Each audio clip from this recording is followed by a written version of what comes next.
Welcome to How We Grow, an essential playbook to grow and scale your vacation rental business with advice and insights from the best in the biz, with your host, Lynell Gordon.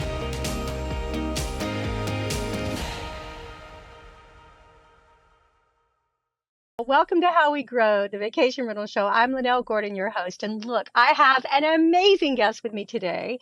He is an advocate for the whole industry and has been for many, many years.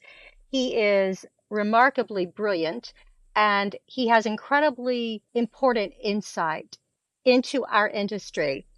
Scott Leggat has been in the industry for many years. He's worked as the vacation rental manager for some of the largest vacation rental companies in the whole U.S.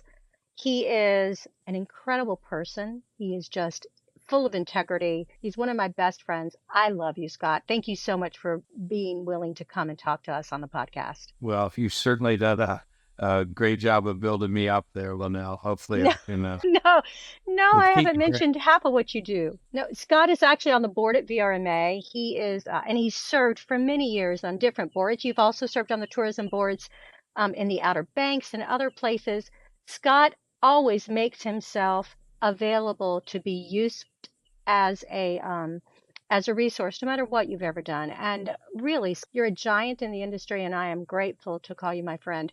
Today, we want to talk about the most important issues facing vacation rentals. Since you come at it from a lot of different points of view, right now, you are give me your title because I don't want to mess it up. Sure. I'm the Director of Government Affairs and Advocacies at Inhabit.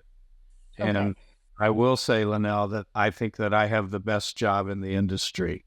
Inhabit has been great in supporting advocacy issues. It gives me tons of support, and I get to work with people across the world, the country, and help them through issues every single day. So couldn't have a better job. It's really wonderful. It is. And I have to tell you, I am really grateful to Inhabit as well for all the support that they've given to the vacation rental industry, especially during COVID. They stepped right up and did things. And I'm not here to not here to toot any horns or anything, but that happened. What we do want to talk about is what issues are we facing in the vacation rental industry right now that are important and that people need to know about so they can become involved and help? Oh, geez, that's a pretty broad question, but what I will say is that regulation is gaining more and more momentum every day. We fight the fight on one front, and it's like putting out one fire and three fires have started before you get done.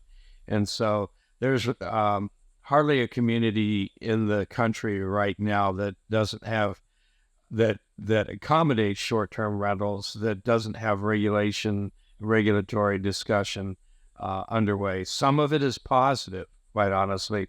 Some of it helps us to professionalize our industry, brings a set of good practices for our property managers, but others of them are just completely unfair and threaten the livelihoods of many professional managers, their employees, and the businesses that they've built up over years can suddenly be devalued when short-term rentals are regulated out of their communities. So it's a significant threat right now. So who needs to be involved? Tell me, how do we get involved with regulation as vacation rental managers? How do we get involved with it? And what is the right way to be involved? You've been in it a long time. You've made mistakes, I'm certain, because we all learn from our mistakes. And who is successful that hasn't had a mistake? So tell me about some of the common mistakes we need to stay away from as vacation rental managers in getting involved in regulation. Sure. Well, if you're not involved now, you probably will be sometime in the near future because, as I say, regulation is proliferating throughout the country. And sometimes people ask me where the hot spots are, and I just say, put a blindfold on and stick a pin on the map, because wherever you stick it, there's going to be issues there. So that momentum has grown. And what I see as the biggest problem, quite honestly, is that we're unprepared for it. We listen to others who have had problems. We go to conferences and we hear about this community in Colorado or Park City in Utah or somewhere along the Oregon coast, but it seems distant from us, and we feel insulated, I think, to a certain degree in many places, you know. But the truth is regulations have come to some of the most iconic short-term rental areas in the country. Almost Mm. every ski community in Colorado has introduced regulations. It's a significant factor in doing business. It's something that you have to calculate for in doing your business. And, you know, I've been in this long enough to know that most people, when they build this business, they have two aspirations. One, they're either going to hand the business down to their family, or at some point they're looking to sell it. And regulation overnight can devalue your business easily by 50%, Wow, and yeah. it's even destroy it. I know that in Dallas, and I don't keep up with regulation. I have to say that's one of the areas that I'm not as well versed in. They just short-term rentals in Dallas illegal, I read. My Yeah, HOA was meeting. illegal in neighborhoods. They've done is they're allowing them in areas where there's multifamily housing, which isn't really the popular areas for No, a short-term rental. I'm working with the Dallas Short-Term Alliance of currently, course you are. as well as Fort Worth, as well as Plano, as well as Galveston, the state of Texas.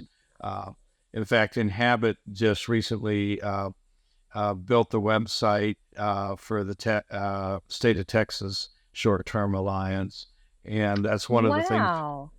Yeah, so one of the things Inhabit does, aside from the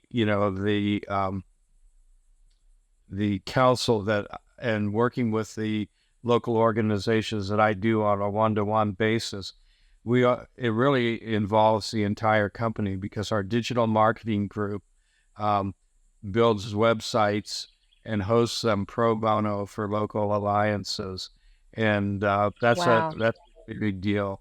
We also have a grant program internally for those local alliances, so we support them financially, most often in an advisory capacity, helping them to get organized, helping them to strategize how to fight the regulations, putting them with people who have gone through the same experiences as they have so that they are successful. So, guys, if you think you're alone out there, you're not, obviously. And I didn't know these programs existed. Scott, I'm so glad you agreed to come and talk about this. And I know that we've been trying to get this for about a year, but if you feel like you're alone and that no one is around to help you, please contact Scott Leggat at Inhabit. His email address is scott.leggat, Leggat, at Inhabit, inhabit.com, and see what we can do to help you if you're having regulatory issues. Okay, Scott, what can I do as a property manager? How do I get involved in these issues? How do I get involved? Yeah, so the first thing I would say is that as a property manager, you need to consider advocacy as a part of your business and as a as an expense, number one, as an effort and labor, even a passion that you need to do because you will be dealing with it. And if you, most often, I get a call and regulations are already on the table. A town council is at second reading, and someone calls me and says, "Oh my gosh, it looks like we're going to lose 40% of our inventory if this regulation goes through."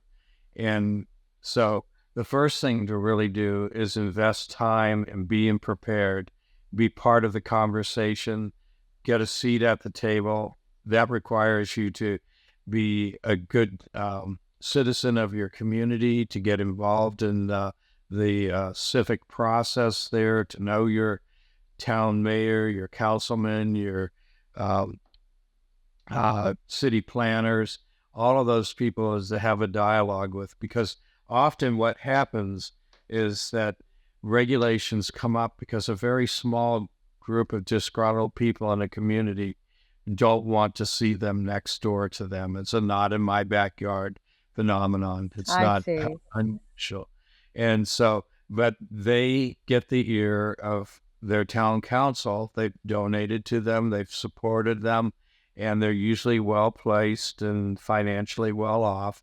And so they have that ear, and often before we're even aware of it, the process is well underway. So Wow. it's really the groundwork that you have to do before, so that you have a seat at the table, that your town council, your city planner sees you as the authority in your community, and so that you can disabuse them of some of the stories that they're hearing from these people who really just want the beach all to themselves, or want the town to look like it did 30 years ago.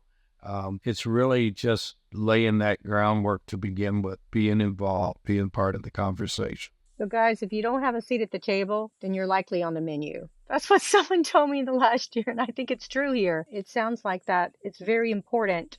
So, it sounds like you need a budget item, that you budget for this. Yeah, so thank you for that question, Lynell.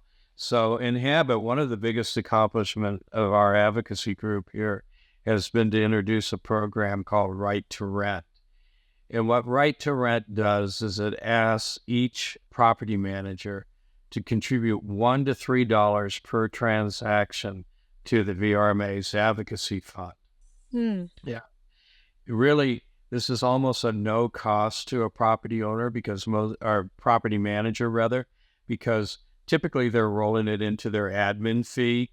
It's not really coming out of their bottom line, but Right.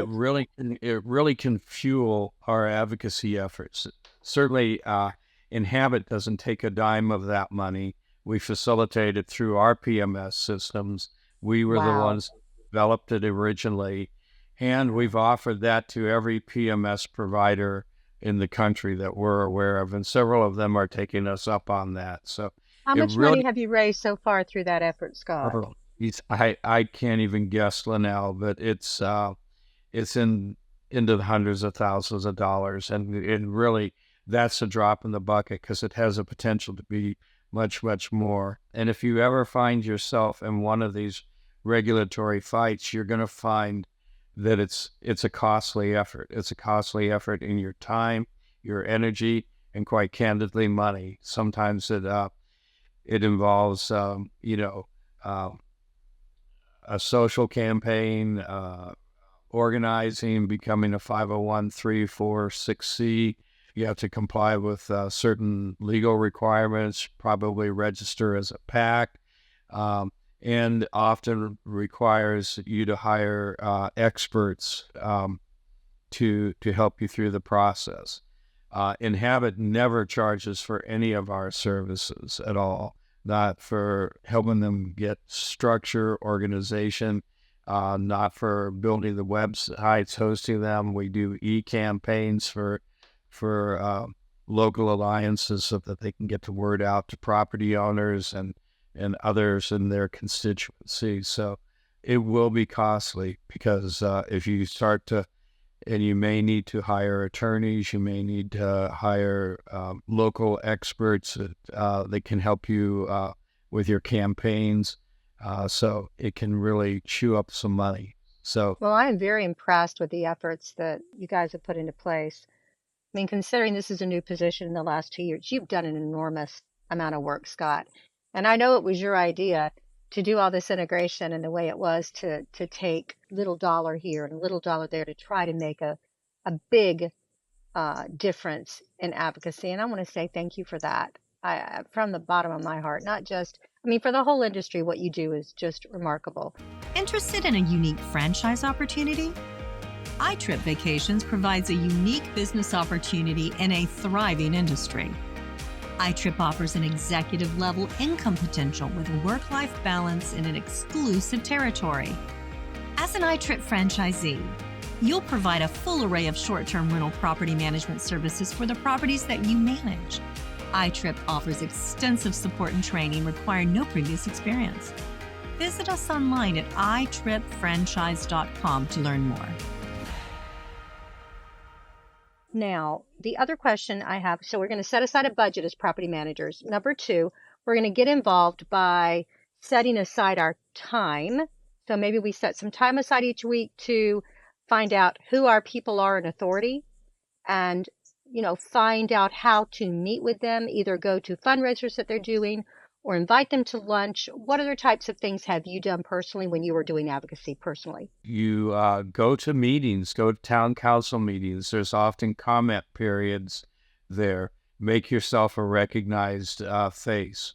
Become a member of your Chamber of Commerce, your trade association. More importantly than anything else, I think, is to form a local alliance, because when regulations hit, most people have to spend the first several weeks responding just by building a local alliance, filing the legal paperwork, recruiting members, recruiting a board, fundraising. So if you have that local alliance in place, even if it's just kind of a very informal trade group, but you'll find there's a lot of constituencies that are impacted by what we're doing.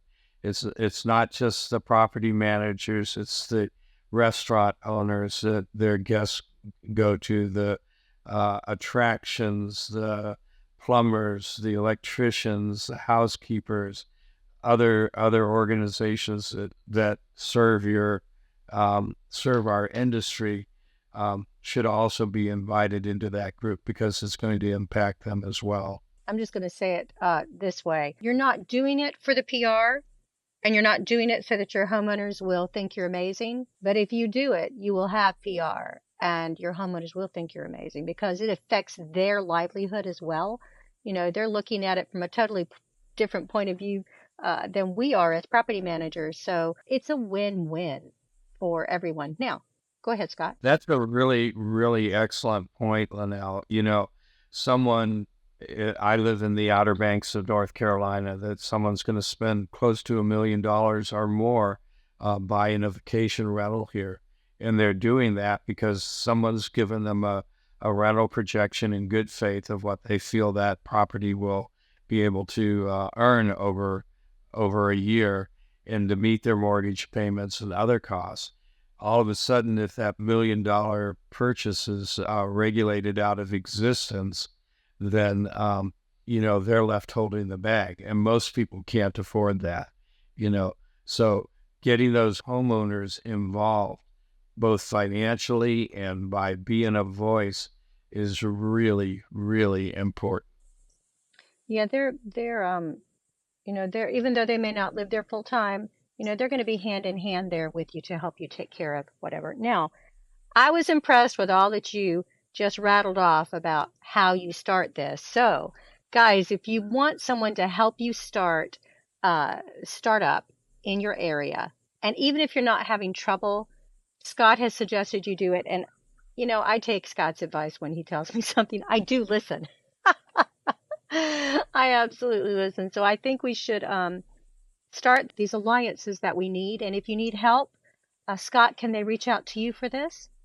Absolutely. I spend probably the vast majority of my time just working directly with communities and organizations. And I'll say also that the VRMA has a lot of resources available for its members. So if you're not a member, I would encourage you to join, simply because they have an advocacy toolkit that is so well done on their site. It has the processes all laid out.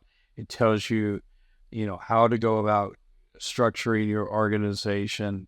It tracks every piece of legislation in every community in the country through a tracking service that even meant regulating short-term rentals.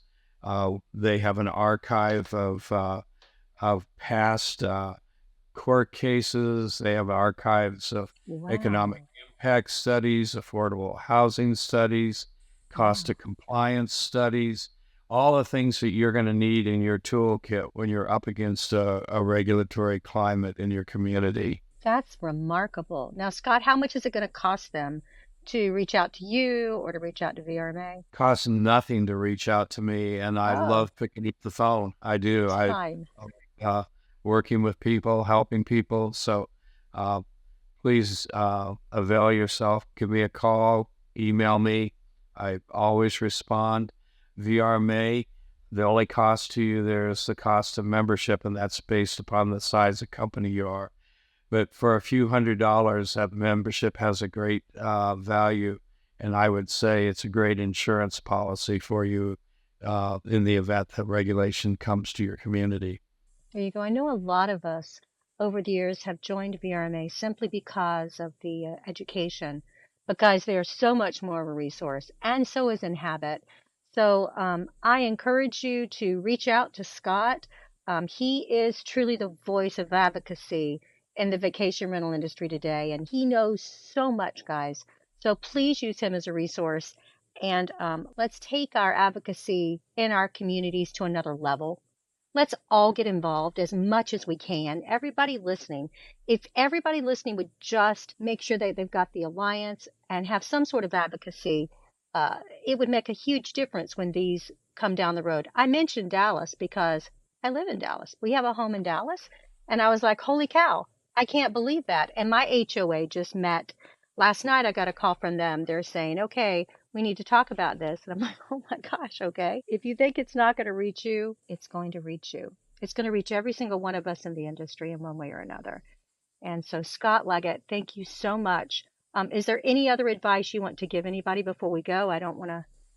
Yeah, just one last thing. I just remind people that regulation comes in a lot of forms. It can be something passed by your town council that just outlaws regulation, but it can be through other means too, particularly like compliance officers in your town who are enforcing regulations and decide that they're going to interpret your home as a business rather than a residence and put a whole bunch of new regulatory requirements on you. That happens frequently.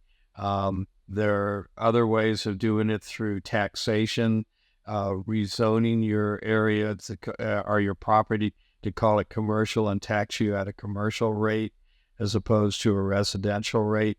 So there are any number of mechanisms in play, and sometimes these come up, sometimes they can even be done arbitrarily by a town mayor, town manager, a compliance officer, and you're not even aware of them. So, wow.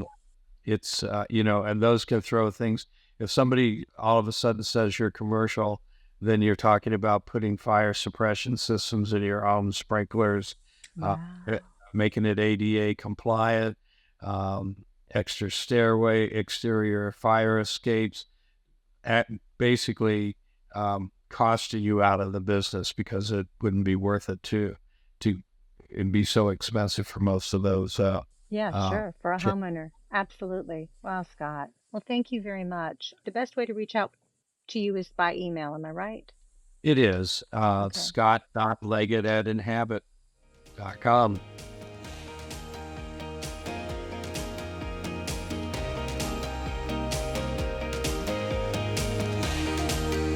This episode of How We Grow was brought to you by iTrip Vacations.